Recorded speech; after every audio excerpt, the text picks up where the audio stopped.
Fala galera, sejam todos bem-vindos a mais um vídeo. No último vídeo, a gente viu como fazer o launcher, a sequência, grupos e outras coisas dentro do Xlite. Se você caiu de paraquedas por aqui e não tá entendendo nada, e você quer fazer iluminação de Natal sincronizada ou iluminação que dança, luzes que dançam, show de luzes, enfim, no Natal, eu tenho esse canal aqui para ensinar você a fazer isso, beleza? Então, galera, no último vídeo a gente tava vendo o Xlite, como fazer essas coisinhas aqui que eu citei para vocês, certo? Nisso, eu falei para vocês que a gente teria que entrar na parte de controladoras, tá? As partes das controladoras é bem complexa, tá? Eu não vou dizer assim, minha nossa, é fácil, porque é complexa de verdade. O software, eu ia falar Vixen, mas no caso o Xlite, tanto o Vixen também, né? Eles são softwares americanos que tem adaptações americanas e que a gente usa o brasileiro aqui, dá um jeito para utilizar e fazer o sistema de iluminação sincronizado. Sabendo disso, galera, o que acontece? As controladoras, para quem não entende, não está entendendo nada, são basicamente pecinhas ou componentes que controlam as fitas de LED e são responsáveis por mandar nas fitas de LED, passar efeito, cor, luz, brilho, enfim, mandar nelas. Não é do nada que a gente liga uma fita de LED, então a gente precisa de uma controladora. E também não é nada que acha em qualquer lugar. A gente tem que desenvolver uma controladora, mexer em código, enfim, fazer todo um esqueminha para que isso funcione, tá? Como todos sabem, ou pelo menos quem assiste os vídeos do Brasil, no Brasil hoje a gente tem poucos canais. Tem eu, o Light Show Brasil, o Spectro Light, que faz esse tipo de conteúdo. E é muito difícil a gente encontrar controladoras para comprar pronta. Então a gente tem que fazer um método, né, brasileiro das coisas. Então vamos lá. Vou abrir aqui o Paint para mostrar para vocês. Bom, primeira coisa que a gente tem que entender é que controladora, no modo bruto, vamos dizer assim, é uma pecinha que vai controlar os LED, certo? Ela vai mandar os LED trocar de cor, pisca forte, pisca fraco, cor azul, cor verde, enfim. Ela vai controlar, certo? Nisso, como a gente tá no Brasil, como eu falei, a gente vai ter que desembolar uma controladora, né? Lá nos Estados Unidos tem controladora pronta, algumas empresas fazem controladora, enfim, desenvolve lá. Só que importar isso, pagar imposto, enfim, isso sai muito caro. No Brasil é o início, creio que daqui a um tempo já vai ter isso bem legal, vai estar isso disponível para todos comprar num preço acessível e bem bacana, certo? Então vamos lá. Se você não entende essa imagem, ou sei lá, você nunca viu esses carinhas, vou explicar aqui para vocês. Esses carinhas aqui, de preto aqui, ó, chamados ESP8266 e ESP32, são pequenas plaquinhas que devem ter em torno de 3,5 cm, 4,5 cm, que fazem controles de diversas coisas. Pode ser utilizado para robótica, fechadura eletrônica, caseira, enfim, tem milhares de opções que você pode utilizar eles. Eles não são apenas para iluminação. Por quê? Porque esses pinos de saída que a gente vê, eles são utilizados para sistema de comunicações com sensores, no nosso caso, fitas de LED, relé e outros componentes que tem aí no mercado, tá? Então, a gente só vai utilizar eles porque eles se encaixam com isso e eles são bem disponíveis a mexer, código, enfim, dá pra gente trabalhar legal com eles, certo? Então vamos lá. Aqui temos os ESPs e o Arduino Mega, o Arduino Uno, certo? Que são também basicamente as mesmas coisas. A gente consegue colocar um código dentro deles, armazenar esse código e mandar informações, ou ele obedecer a informações, enviar informações para a gente quiser em tempo real ou memória gravada. Enfim, sabendo disso, os ESPs, eles são bem diferentes. Ele contém o Wi-Fi, tá vendo essas plaquinhas aqui, ó? Essas pequenas partes douradas, né? Eles são Wi-Fi e eles são menores, só que ele tem uma propriedade, né? Vamos dizer assim, melhor, que é o processamento. É um pouquinho melhor que esses carinhas aqui. Não vou dizer minha nossa quanto, mas eu creio que seja melhor, né? Já vi dizer que é muito melhor, mas enfim. O ESP8266 é um intermediário, começo, né? Vamos dizer o começo, assim, porque ainda tem o ESP01, né? Mas ele é um melhor modelinho, assim, para trabalhar. E tem o ESP32, que é um modelo bem bom para trabalhar. Assim, nada profissional, lembrando, isso é tudo para a gente conseguir fazer o sistema de iluminação. O Arduino Uno também é um inicial da linha Arduino.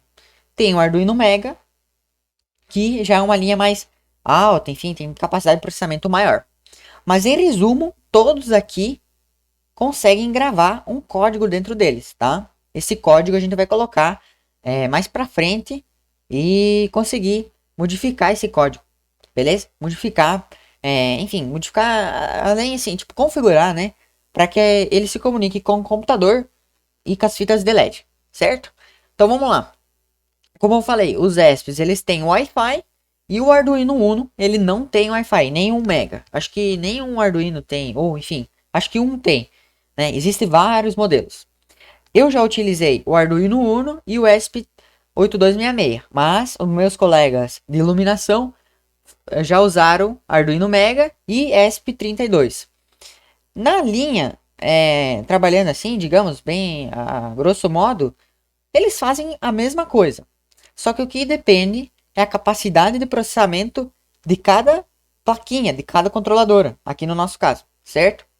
O Arduino Uno, digamos que ele é o mais fraquinho aqui de todos, certo? Deixa eu botar um lápis mais grosso aqui para vocês verem.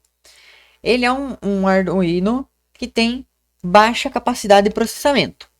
Então, ele não é tão recomendado para as fitas de LED, porque ele controla poucas fitas de LED. Ah, como assim? Não é tudo igual? Não. Não é tudo igual por quê? Porque é o seguinte, galera. Os pixels, ou os LED das fitas de LED, ou os pixel LED, né? Eles são um pixel, eles são um negócio que a gente tem que controlar, entendeu? Então, é como se fosse uma tela, né? A gente tem que controlar cada pixel. E isso, quanto mais LED ou quanto mais pixel, mais peso, mais processamento a gente vai ter para esses carinha aqui processar.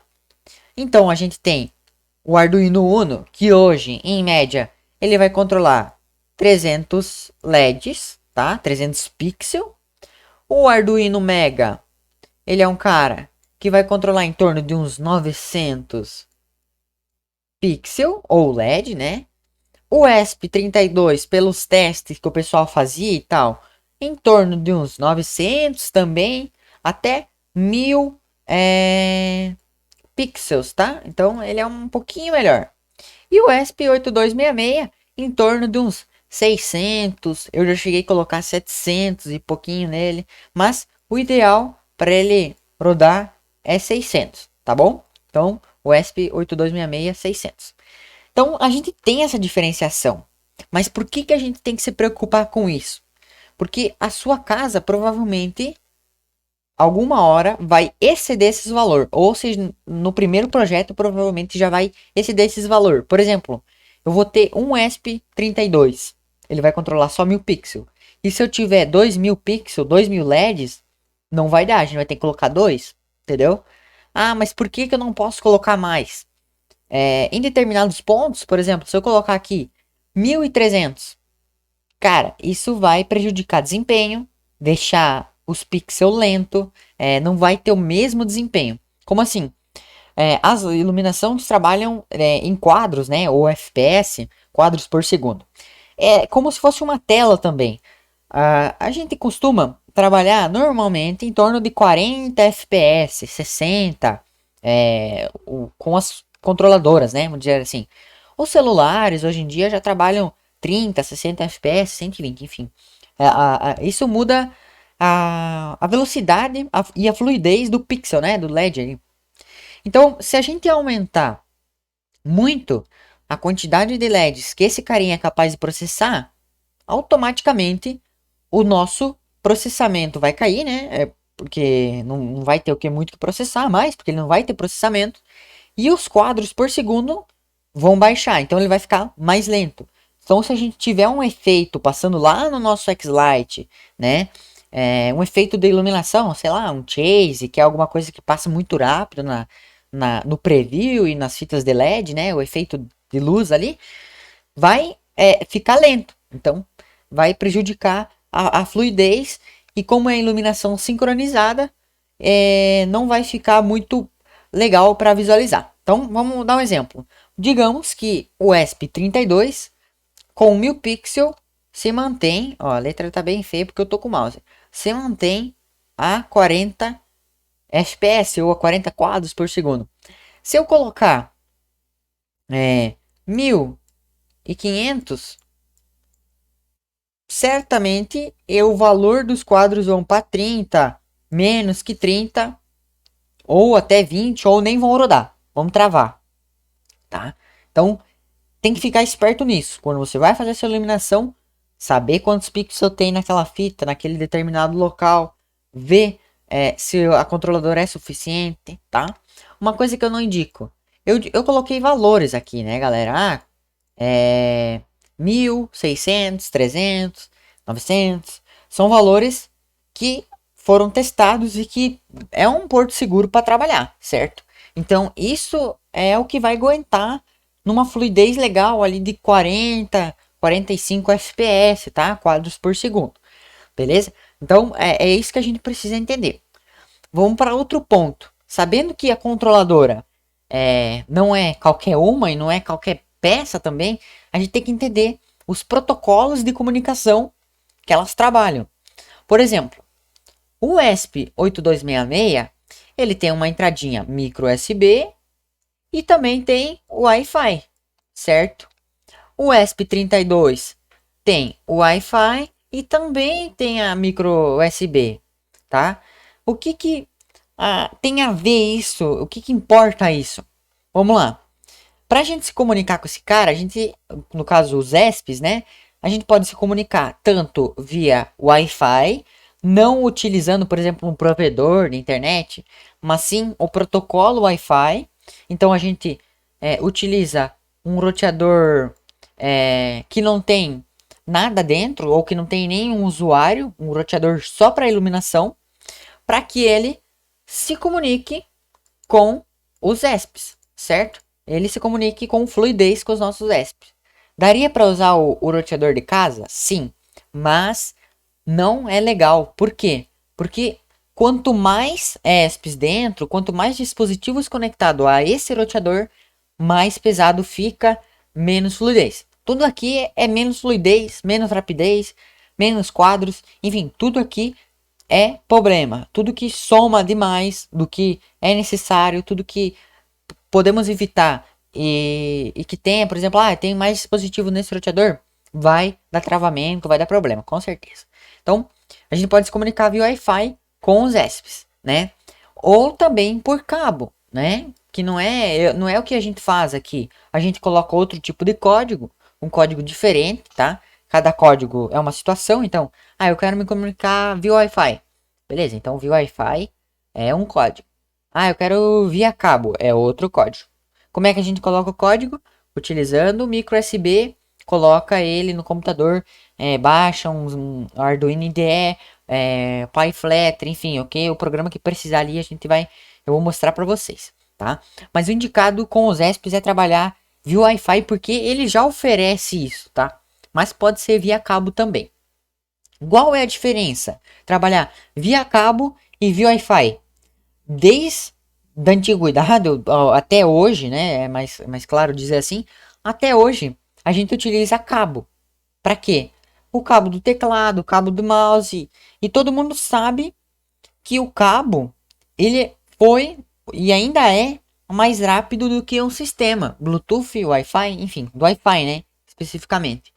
Então, a gente consegue ter uma latência menor com o cabo.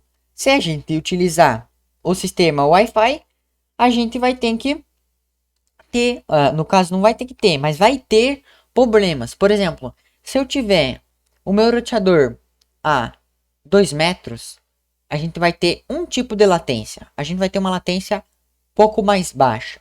Se a gente tiver o roteador a 10 metros, a nossa latência vai ser maior.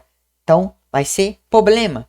quanto menos latência para o nosso sistema de iluminação sincronizada, muito melhor fica a iluminação, tá certo? Então, é indicado usar cabo? É, mas em ocasiões não tem como usar cabo, então vai ter que ser com Wi-Fi, e isso tem que ter uma distribuição legal, tem que ser um roteador legal, saber onde colocar as controladoras, enfim, tem todo um esqueminha que eu vou ensinando para vocês. Dá para fazer isso com os dois, então dá para usar o sistema do Wi-Fi e o sistema de cabo também, né? Mas assim, muita gente vai perguntar, mas não daria para usar um cabo grande? Por exemplo, eu quero usar um cabo aqui de 10 metros, né? Porque, por exemplo, a controladora nunca vai ficar extremamente perto do computador. Como é que a gente fazeria uma iluminação escondida, né? Sem aparecer computador, essas coisas, sem aparecer roteador, tudo meio longe, né? Como é que a gente faz isso? Teria que colocar cabo, né? Teoricamente. Mas quanto mais cabo a gente coloca, mais latência a gente cria. Resistência, voltagem, enfim, isso vai afetando. É a mesma coisa com Wi-Fi, vai aumentando a latência conforme a distância. Então, o cabo também acaba prejudicando. Por isso, lá na frente eu vou ensinar para vocês como fazer dimensionamento de controladoras. Que distância eu posso botar uma controladora, aonde eu posso colocar uma controladora, com cabo, sem cabo. Isso é muito importante para uma iluminação de Natal. O Arduino é a mesma coisa, só que ele não tem Wi-Fi. Então a gente é obrigado a usar cabo. A mesma coisa. O que acontece? Vamos dizer que a gente tenha na minha casa 5.000 LEDs. 900 LEDs são controlados pelo Arduino, né? A gente vai ter que usar no mínimo 5 Arduinos, 6 Arduinos, no mínimo. É 6, para a gente controlar aqueles 5.000, né? 6 Arduinos. A gente vai ter que ter 6 portas USB. Como é que a gente vai ter a opção? A gente pode ter uma hub USB, né? Que pode fazer uma porta USB virar 10 portas USB. Tanto a gente pode se conectar nas portas USB que tem no computador ali e fazer um esquema USB. Quanto mais a gente multiplicar portas, também vai acontecer o problema de latência. Vai diminuir a velocidade.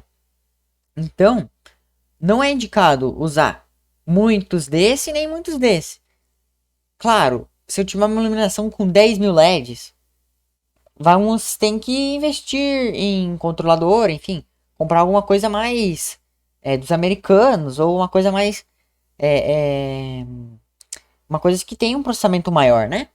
Enfim, os Arduinos vão ter que ficar perto, né? Para não perto do computador, quando eu digo, vão ter que ficar perto do computador para ter menos latência e funcionar mais fluido, beleza? Não dá para usar cabo grande. Então, a questão da distância é um fator problemático para nós que faz iluminação sincronizada, beleza?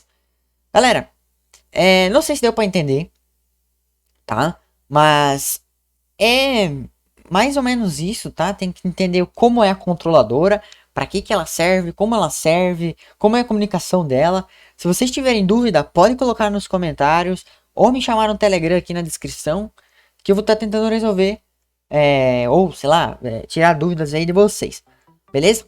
No link da descrição, eu tô deixando sites, Google, Luzes, Skype, alguma coisa assim, tá?